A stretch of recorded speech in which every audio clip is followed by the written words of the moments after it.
Hello, hello, Comic-Con Liverpool. How we feeling today? Okay, that was cute. That was adorable. But listen, it's Sunday Fun Day, y'all. We're here to have a great time. It's Comic-Con Liverpool. We need some energy. I'll ask you again, how we feeling? All right, welcome to Sunday Fun Day, day 2 of Comic-Con Liverpool. I am so excited for all of my panels today, and I know we are going to kick this off with one of my personal favorites. Ladies and gentlemen, please welcome Dr. Peter Weller. Is this mic working? God, the Robocop theme song, really? Stop. They sure do. So listen, we're in a theater, you know, and we're not in one of those little funky little places where we usually. You have to sit over there. I'm gonna be on the left. You know why? This is my good side. Oh.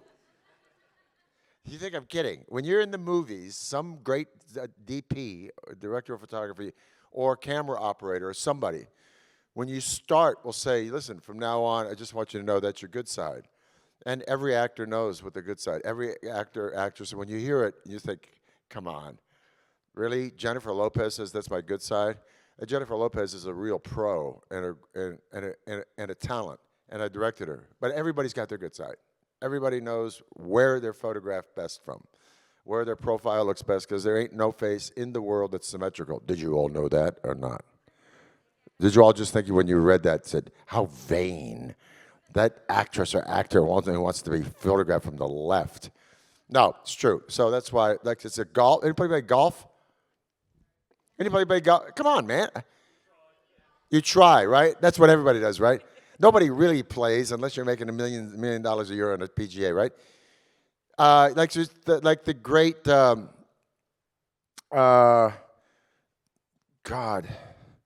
I'm trying to think. Bobby Jones, English Open, British Open, in St. Andrews said, okay, the caddy walks up, stand to my right, and disappear. You understand that?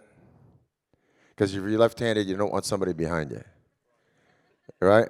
You don't want a golf cart. You don't want your guy smoking cigars or talking to his wife on the phone or whatever. You want somebody right here. Okay, so enough about golf and enough about vanity. Anybody want to know anything? Because, is everybody hungover or something? I mean, it's Sunday in England. I know you do like 45 pints at night.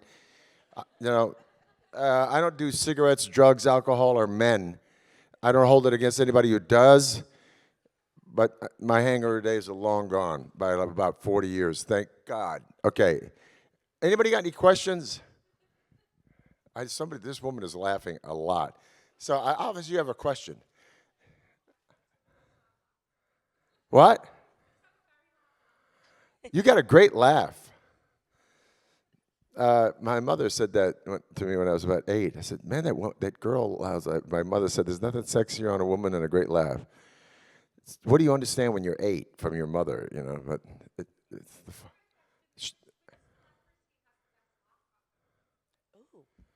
which celebrity has the best laugh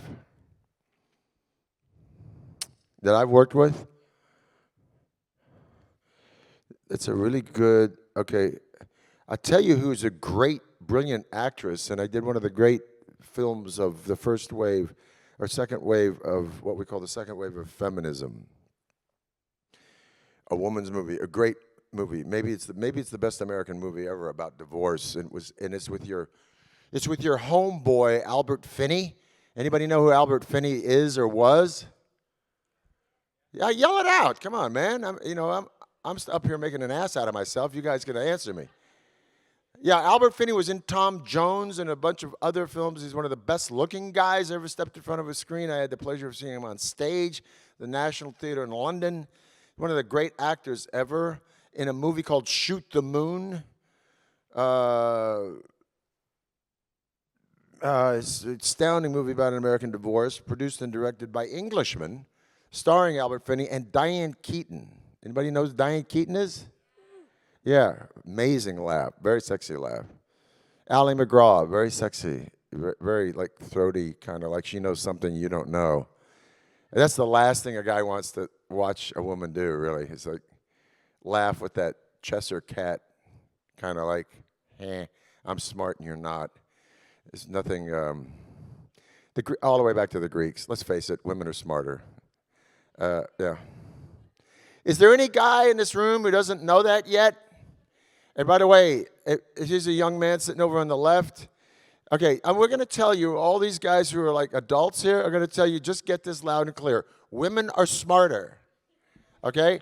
The sooner you learn that and realize it, the more fun you'll have and the less pain and sorrow you will go through.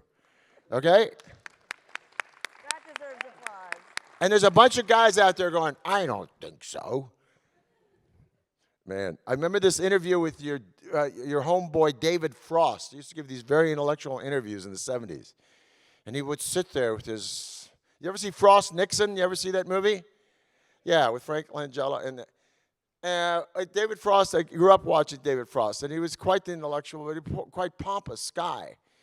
But he was provocative. And he was talking to Orson Welles. Anybody know who Orson Welles is or was? Yeah, Citizen Kane, one of the great director actors ever. This guy's like texting his girlfriend or something. What are you doing down there, man? You're throwing trash away. Good. So anyway, he's asking Orson Welles. He says, Mr. Welles, do you think that women are more powerful than men? And Welles, is a huge guy. Definitely been through some travesties with women, including the great Rita Hayworth. She's a beautiful woman. It says, absolutely, absolutely. They're not only more powerful, they're more dynamic, and they're actually more smarter. And he looks at Frost, and he says, I see that you don't agree with that. And David Frost said, no, I don't. I don't think women are either more powerful or smarter than men. And Wells said, well, then I pity you. Just that. And there's not a guy in here laughing. I hear women laughing. I don't hear one guy in here laughing. Yeah, I pity you. I pity you. It took me like 20, 30 years to realize that, okay, it goes back to the Greeks. If you want to even go back to Torah, the Tanakh, the Jewish Bible, you want to go back to Shintoism, Buddhism, wherever you want to go, you will read that the earth is feminine, right? And creates, and the power of creation in the physical world is with a woman, not a guy.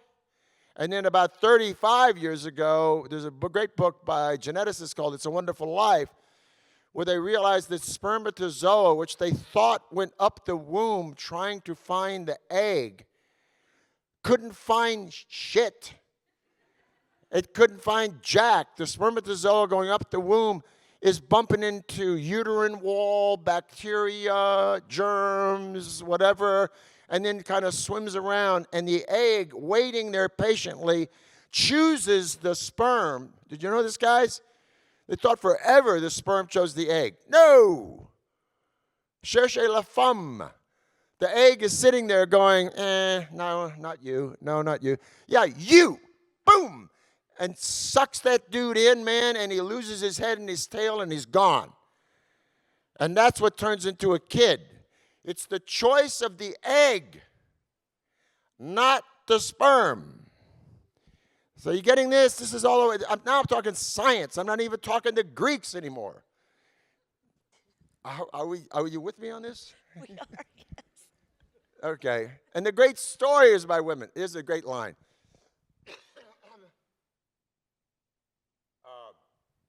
The Tennessee Williams is probably the finest or the most provocative American or English language playwright, other than there's a couple in England, John Osborne and so forth, that came out of the post-war era. It started writing about people's feelings and not just the historical romance or the whodunit. I forget Shakespeare because that's a whole bag by himself. But after World War II, plays became, and movies, particularly from Italy, the movies you like, either if you're watching Marvel, if you're a kid, fine. But if you watch movies or you're watching drama on television and it's some investigation into who you are and provokes you into thinking and feeling or thinking about who you are with your significant other or your kids or your mom or your dad, that all comes out of postmodernism. That's World War II, which decimated everybody. Not just the winners and losers, but everybody. So people start looking for themselves. So one of the great playwrights in America is Tennessee Williams, who's gay and always said he was gay. There's another David Frost faux pas.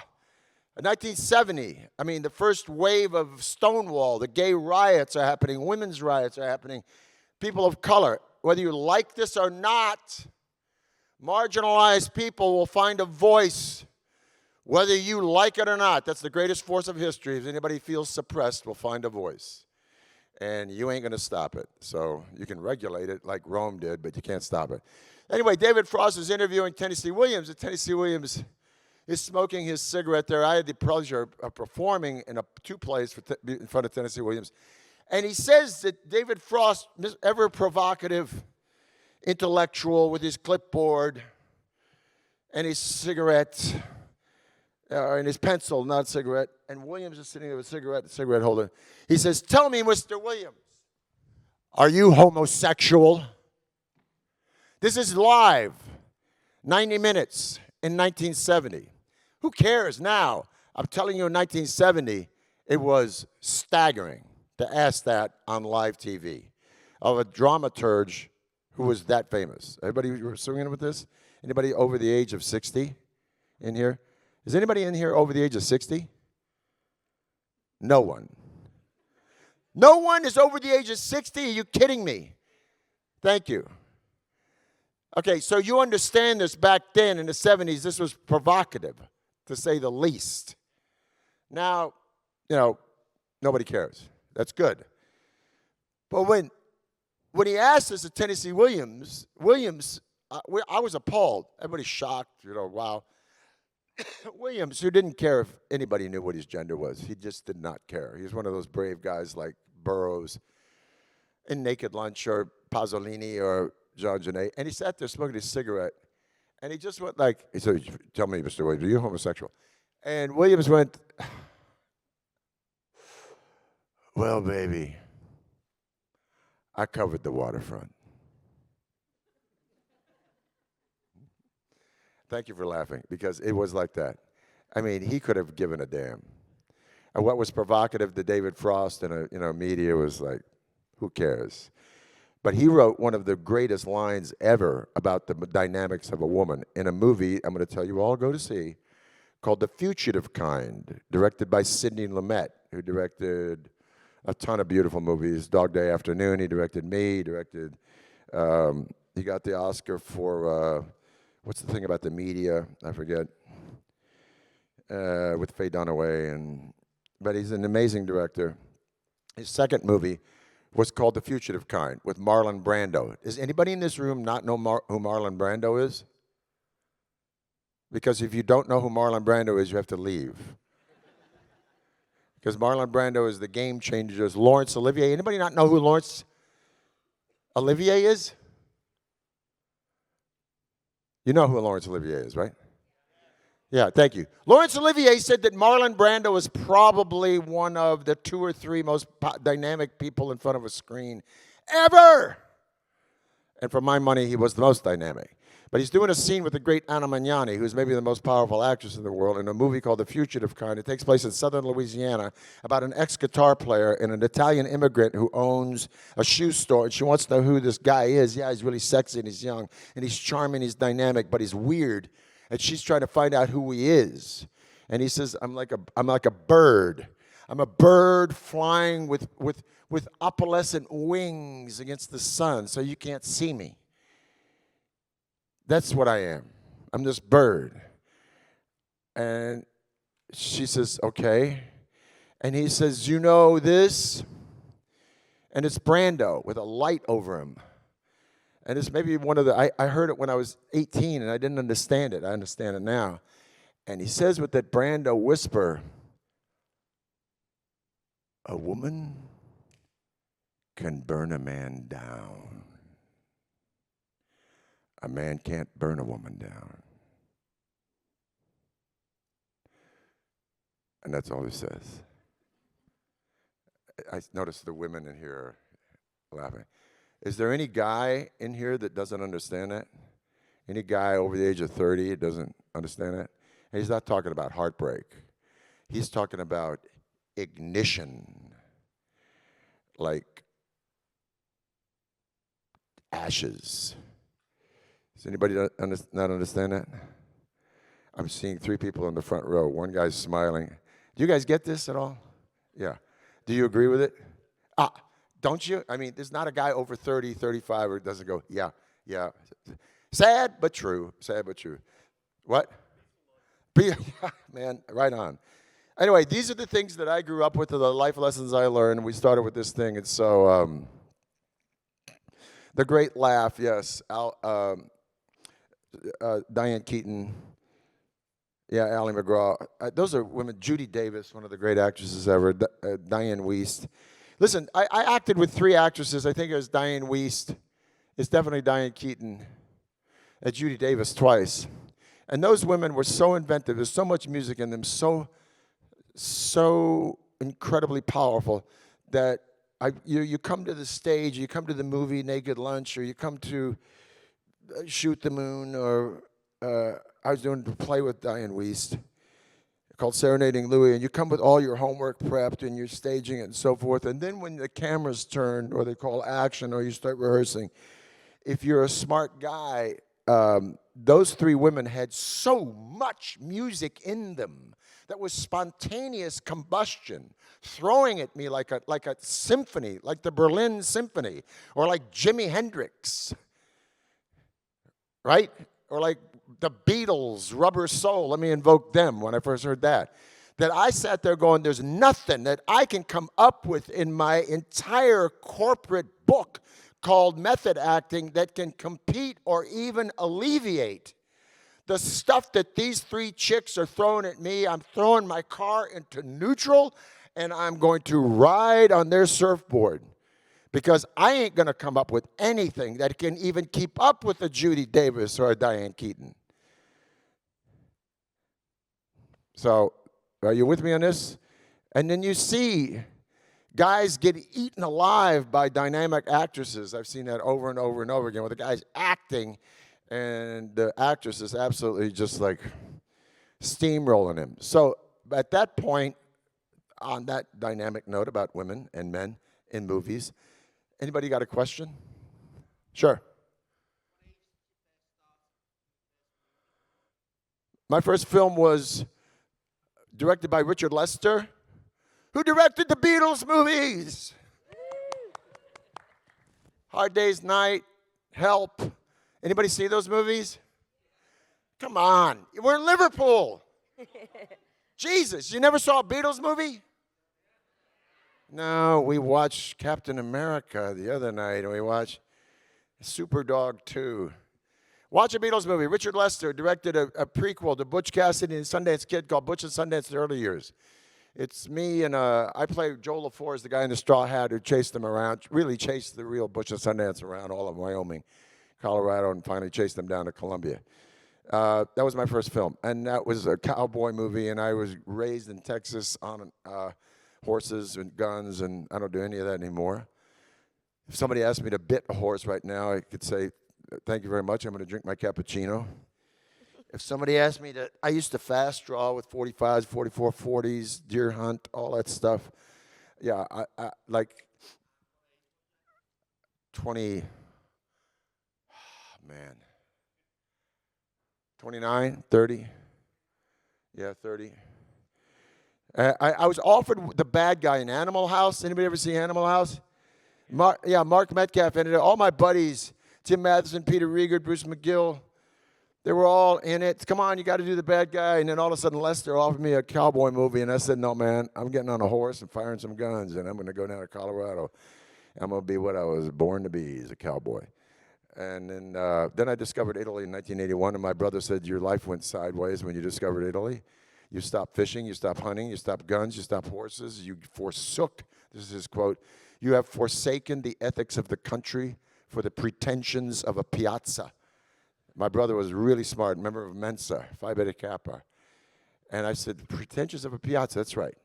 I would rather drink a cappuccino and smoke a cigar in the middle of Rome than ever get on a goddamned horse again.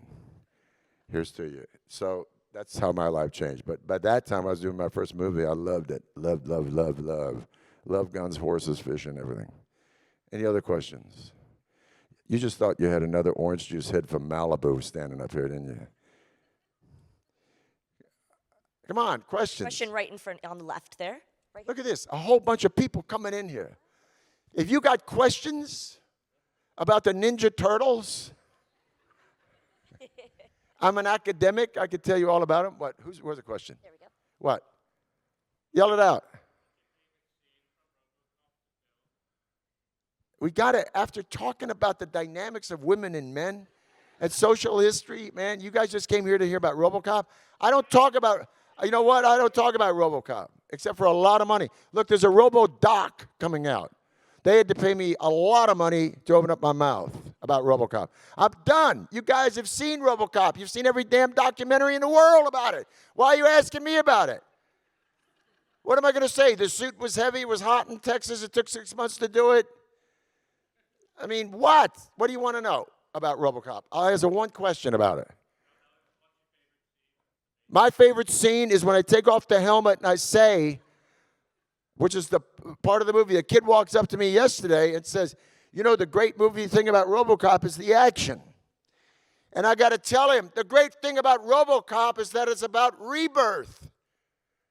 It's not the action and the comedy and all that stuff you think that movie exists on.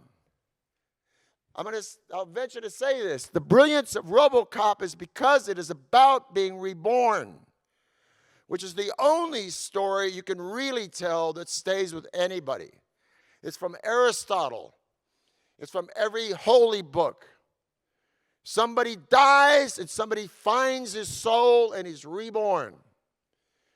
You want to walk it through Robocop? They steal his identity. They take his life away. They blow off his arm, shoot him in the head, turn him into something that's an automaton.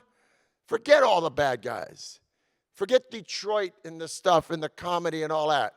That's about a dude whose soul wakes up. Those dreams start happening. Right?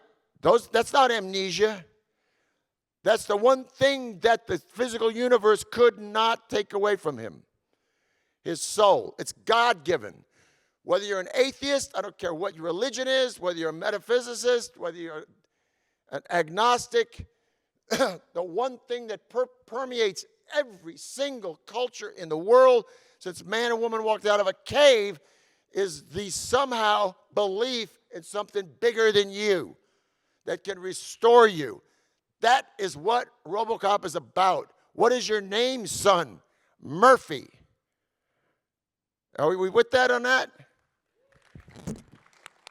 That's the scene. I can feel them. I can't remember them. Robocop's a tragedy, people. Does anybody know that it's a tragedy? Yeah. The guy has the only thing of value in life taken away from him. Family. It ain't money. It ain't your Ferrari or your house. You know, your local pub or your golf game. It's your family. And it's gone. It's a tragedy, that film. So if I leave here today, next time you see that movie, it's funny and it's poignant and it's fun and it's nutty, but it ain't about the action. It's about resurrection, which comes all the way back to the Pharisees, all the way into Egypt. There are resurrection themes in every single spiritual tradition in the world. Any other questions? You thought, oh God, it's Sunday and Weller's up there being the preacher. Yeah. Yeah, what? My favorite film I've been in, is somebody filming this here? Then you have to give me rights to this. Then I'm going to come in, I'm going to get you. Everybody filming this. Who's filming it? Because I want a copy of it. Okay. You got the light on, but the light's bugging me. You got to turn the light off. Just turn the light off. It's fine. You can do whatever. The favorite film I've ever been in? I don't know. I mean, there's a couple of them. Maybe Naked Lunch is one. There's a little one called Shadow Hours, which is based on Goethe's Faust that one of the honorable mention. There's a couple of them. There's a couple of TV series like Sons of Anarchy. No, Sons of Anarchy I love directing. Being in it was just a fluke. But Longmire, Robocop is an event, really. It's not my favorite film that I've been in, but it was totally a game changer for me. But thank you. Any other question? Come on, people. We've been talking about some heavy stuff here, man. What? Yes, orange shirt.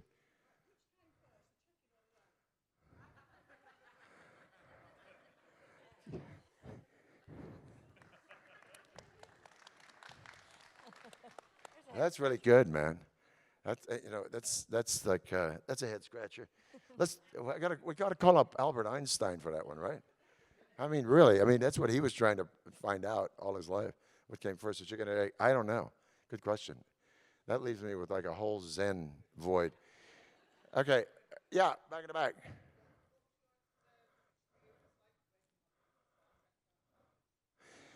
When I was doing Paxton on the TV series Enterprise, it was doing it for Manny Cotto, who's a guy who wrote Odyssey 5. And I was doing that, for a couple of friends who were the writers. But the one, the Marcus in Star Trek Into Darkness was profound. And I got that gig by accidentally doing an episode, which I don't do episodic TV unless it's a long arc like Dexter 24, and it's really, or Longmire. I just don't walk in and do a guest star on a thing. It's not interesting to me. And so, but that Star Trek Into Darkness was out of an episode of Fringe called White Tulip. Anybody seen White Tulip? Yeah. And so it's a very spiritual experience that happened to me on White Tulip.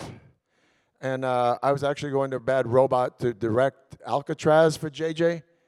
And he followed me out into the parking lot. I had no idea who he was. And he said, "Hey, man, I'm a fan of White Tulip." And I thought he was just some gonad who walked into a parking lot with glasses and a baseball hat. Was going, "Hey, I'm a fan, man." And the next thing was going to be an autograph. And I went, "Oh, yeah, thanks." And I'm getting into my car. And he goes, "I'm JJ. He's the guy that owns the studio." I go, "Oh, wow." And he said, "I love this episode of White Tulip." And I told him this story. We ended up crying, and then we was kind of weepy together, and then in the parking lot and hugging it out. And, okay, here's the story of White Tulip. So everybody go watch this. I didn't get married till I was 59. I didn't live with any woman until I got married. 59 is late in the game to get married, people. I didn't have a child. I have a daughter by previous circumstances who's very wealthy. She can take care of herself, and she's great, named Caitlin, and she's wonderful. But I didn't really have a child in marriage until I was 64. And now I have a 10-year-old kid. I'm 74 with a 10-year-old kid. You think life is easy, people? Get down on your knees and play Legos at 74. Go play soccer at 74. Go play baseball. So any complaint you got about getting old, get the hell out of bed and do 100 push-ups and run around with a 10-year-old. And then you'll know what my life was about, man. And it is exhausting. I'm sorry? What did he say?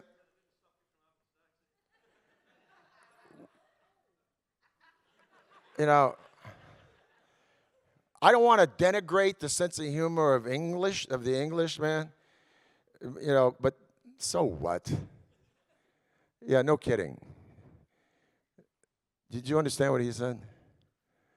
Yeah. Did it bore you shitless too? Yeah, good. So anyway, I'm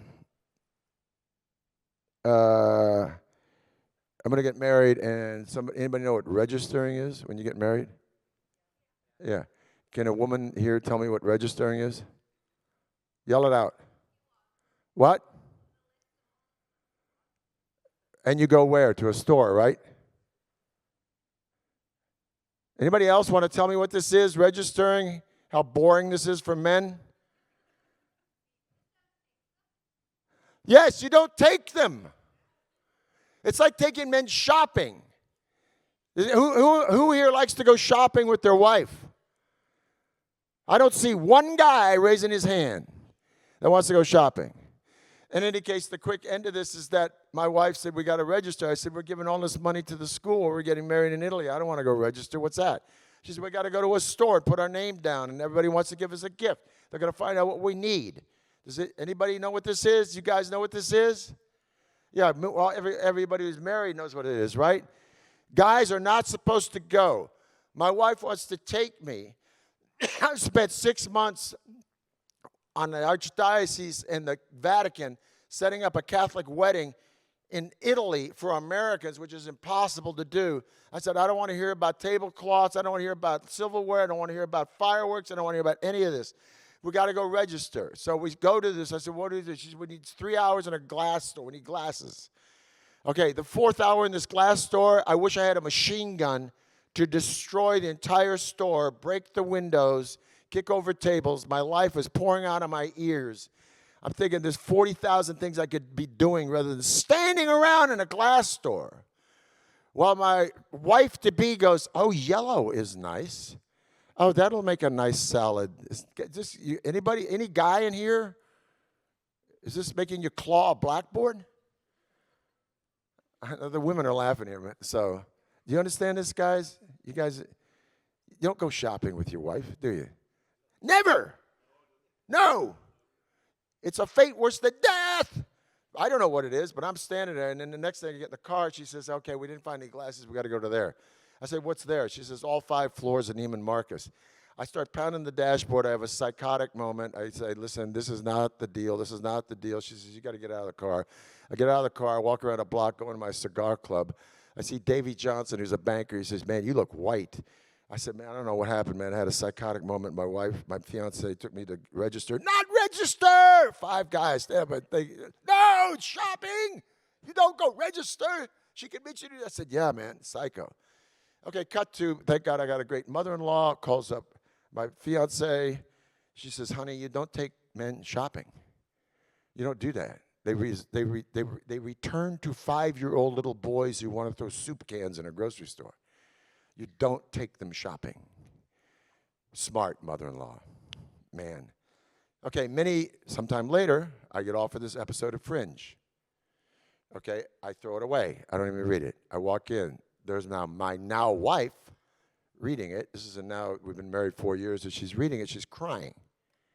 Anybody seen this episode? You seen it? Yeah. You know what the guy's doing, right? The guy's trying to go back in time to do what? Save his fiance. Yeah, because of what? Because they're in a car. Right. And what are they having an argument about? Shopping. That's exactly right. They're having an argument about registering for a wedding and shopping. Can you believe that somebody wrote this?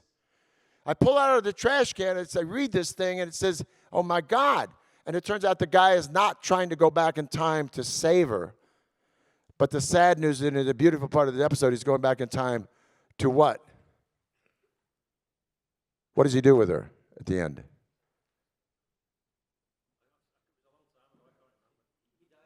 He dies with her.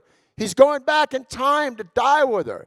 And he gets in a conversation with John, who says, I got this problem with my kid who's like psycho. And I want evidence he's okay. And I hope God sends me something like in the middle of the winter, a white tulip, a sign. Beautiful metaphysical episode. And, you can't go back in time. You can't save anybody. If God chooses that, if the universe chooses for them to die, they're going to die. You're not going to go back in time and save. He doesn't understand. I'm not going back in time to try to save her. Everybody thinks I am. I go back in time to jump into that car that I jumped out of before she got killed to die with her. And just before she died, we both die, and that truck hits us. I turn to her and I say, I love you. And boom. So in the parking lot of Bad Robot, J.J. Abrams, after I've done this episode, I pull this thing out. I go, yeah, okay, I'll do the episode. I do the episode.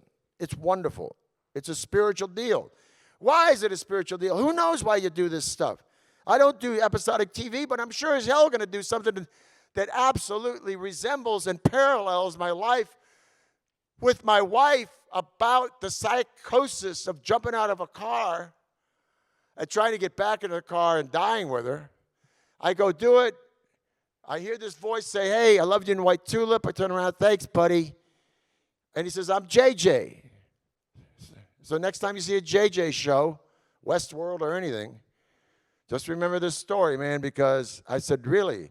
I tell him the story that I just told you. My wife had trashed it. I did the same psychotic episode with her before I got married. I read it. I cried. I said, yes, it resembles my life. You're rarely ever going to get to do that. Pick an episode of TV that is absolutely the mirror of one of the most amazing things that ever happened to you. How beautiful is that? He starts getting weepy. He puts his arms around me. I put my arms around him. We hug it out. He goes, oh, my God, I didn't know that. I sent him a white tulip as a gift. Next day, I get a call. My agent says, JJ wants to hire you. I go, yeah, I really want to direct Alcatraz. He says, not that, man. He wants to hire you as one of the stars of Star Trek Into Darkness. And I go, that's young people. That's Chris Pine and all those guys and Zach. And he goes, no, you're going to be one. You're going to be Marcus, the head of the fleet and all that. I tell my agent, just say yes. He says, we don't know the dates. We don't know the money. I said, listen, call JJ back and just say yes. I don't care what the money is. Don't care what the dates are. Just say yes. He goes, okay. And he says yes. And then about 20 minutes later, I get a call from JJ, and he tells me the whole movie. He spends 45 minutes on the phone telling me the whole movie. It was miraculous doing that. It was one of the greatest experiences I've ever had. Next question. Everybody's stunned by that.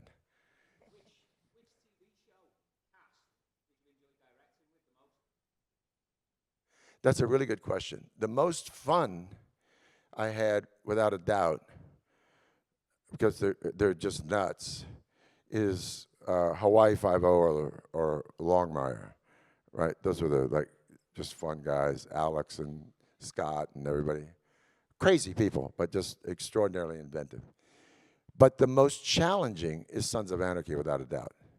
Because Sons of Anarchy, the real extras are Hell's Angels original, and the black extras are real Crips. Look, they all got their SAG card. They all got out of jail, but they're the real deal. Every single extra you see firing a gun in Sons of Anarchy is a street dude from a gang, and he's real. Did you understand that? Every single Hispanic, black, or white gang guy you see in the 7 years of Sons of Anarchy who was standing and firing a gun, I'm talking about all the extras, all the gangs, are gang guys. Because otherwise you have to hire stuntmen to come in for $2,000 a day and fire a gun. Otherwise you have to get gun-qualified extras, and where are you going to get gun-qualified extras? And it's a Hell's Angel, the technical advisors, Hell's Angel, David LaBrava, Rusty, all those guys are real Modesto original. They're great guys. They're all great guys. All the Hispanic gang guys were great guys. They all bring their own bikes. All the black guys are Crips. You cover up the tattoos. And then you got the actors who are a total mess, but gifted. So you got this insanity of these actors who are just off the wall. Charlie Hunnam, who's like my son, who's from, I think he's from White Castle. But he feels like my son because how much time I spent with him. I love him. But these are crazily inventive people surrounded by motorcycles, and I ride, and guns, and I do guns. I don't do them anymore. So that was the most challenging, absolutely most challenging. And the women in it are just, as we say, pardon the expression, anybody, kids in the room, but there's a saying in West Texas, when you meet women who you feel like can cut you around the eyes, you know what I'm saying? In boxing, anybody box? Does anybody box? Yeah, you know what that means. He cuts around the eyes. You meet a couple of actresses who cut around the eyes. You say in West Texas, they got balls that clank. And that's what Sons of Anarchy was. So there wasn't one wimp. And may I ask a question now? There wasn't any of that. Very, very challenging. Yeah, I had to muster up because I was directing 3 episodes. Most people think I just acted in that thing. I directed 5 seasons of that thing. 3 episodes, 15 episodes. That was the challenge, directing them. And fun. What fun. What just glorious. I feel like I run a marathon and lifted weights for 5 hours after every day, but what the heck. Any other questions? We got to go out on a good, on an upbeat here. Started this thing with a big spiritual experience. Some guy brings up some lame ninth grade statement about sex. So what? And I got to go on something bigger than that. What? Yeah, I've had sex. Everybody in the room's had sex. Who cares? What? You got a question over there? Yes. Loved it. Kiefer, God bless him, is a one-off. The things I take away from that experience mostly are working with Howard Gordon and Joel Surnow and the writers, because I got to smoke cigars and basically develop that character with them. I was only supposed to be there for a whole lot of money to do 5 episodes. And I had a commitment to the History Channel called Engineering an Empire. By the way, in September, History Channel out of London, 6 episodes, 90 minutes an episode. On what? The Colosseum of Rome. The emperors, the gladiators, the materials, the politics, the senators, everything, the parades, the gods. And I'm one of the 8 on-camera scholars. Once again, you just thought I was another orange juice head, right? No. So I was going to do that, and then I was doing 24, and they just kept extending it, and they extended it around my History Channel schedule. So it was basically the fun of 24 was arcing that character, that Christopher Henderson guy, with Howard Gordon, who is a genius. And if you don't know, he's the X-Files, Howard Gordon, one of the great human beings and smart people ever, and one of the most talented writers I've met, and Joel Surnow. So that's what I take away from that, is the creation of it. Anybody else? Notice how I dodged that bullet. Okay. Yeah. I know, and I hate sci-fi. All right, what? Go ahead. Okay, Robocop is not sci-fi. I don't consider it sci-fi. I mean, if you guys consider it sci-fi, that's fine. Star Trek is definitely sci-fi, but go ahead.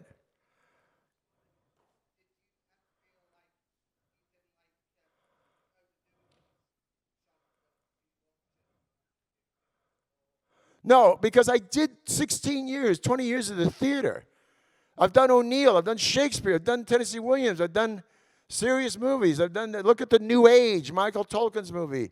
I've done feminist, I directed the very first gay-bashing episode on TV anywhere in the world for Homicide: Life on the Street and got a Civil Rights Award for it. So I don't look at it like a genre. As a matter of fact, the greatest guy in the genre, for my money, and I did a movie called, a bad title, but a really good movie, called Screamers, which is based on a Philip K. Dick short story called The Second Variety.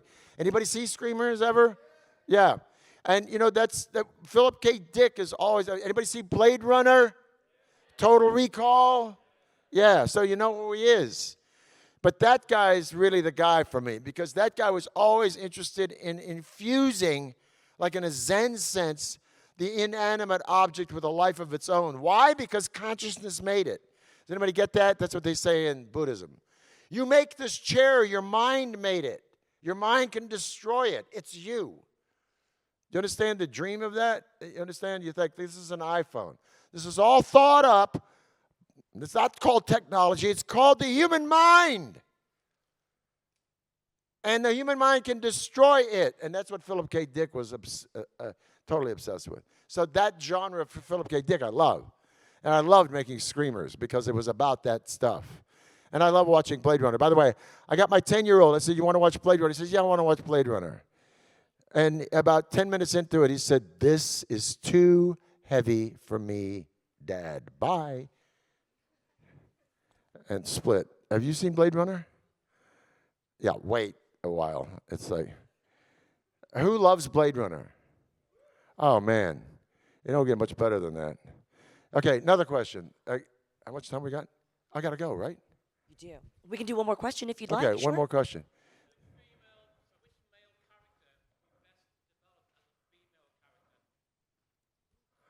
Which male character could be best developed as a female character? Yeah.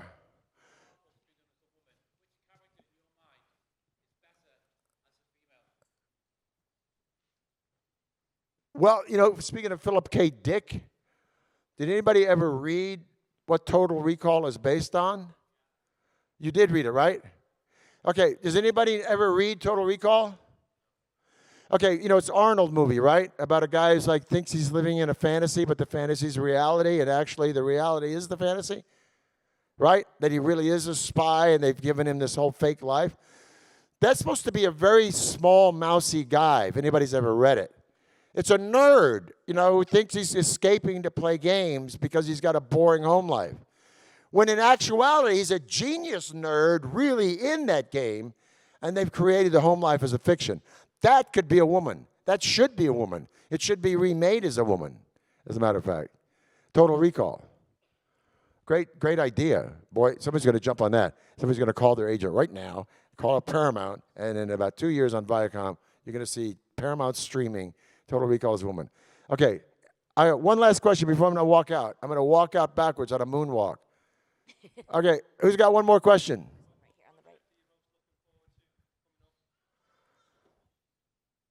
God, man. What project am I looking forward to coming up? Just raising my kid is the most important project. Raising my kid, man. If I could steer my kid away from... but, the things you can't get in the way of your kid either. He's got this dilemma right now. There's intellectual bullies. They're not just physical bullies. He's pretty well. He handles himself. Some guys considered the king of gaming. So if you're not gaming with him, you're not cool. Right? And he doesn't think Teddy's he's got to put Teddy through. I said, Teddy, don't game with this dude, man. Blow him off. Don't be in his play. Get your own. So he's got his own. He found his own 3 friends to game with. That was a hard one to explain that. Because the cool guy, you want to be with the cool guy. And I say one thing is any kid, man, if you ever learn, we all learn this. If you could go like this, so what about the cool guy? You can become your own cool guy. If anything in life I ever learned that. I'm going to leave you with that one. That's a good one. You can become your own cool guy. Just remember that, When you're not hanging out with John, because he's got Fortnite down better than anybody else, you could find your own Fortnite crew. Thanks. Ladies and gentlemen, please show your applause and show your appreciation for Dr. Peter Weller. Thank you. Always an education. Thank you so much. And some of you are going to go say, I didn't have to go to church today with this guy. Yes. Give it up again for Dr. Peter Weller. He will be heading over to the autograph and photo op area, so make sure you stop by and say hello. And thank you, England, and thank you, Liverpool, and thank you, Manchester, and thank you all for coming, man. I'm really honored. Thank you so much. Always an education with Dr.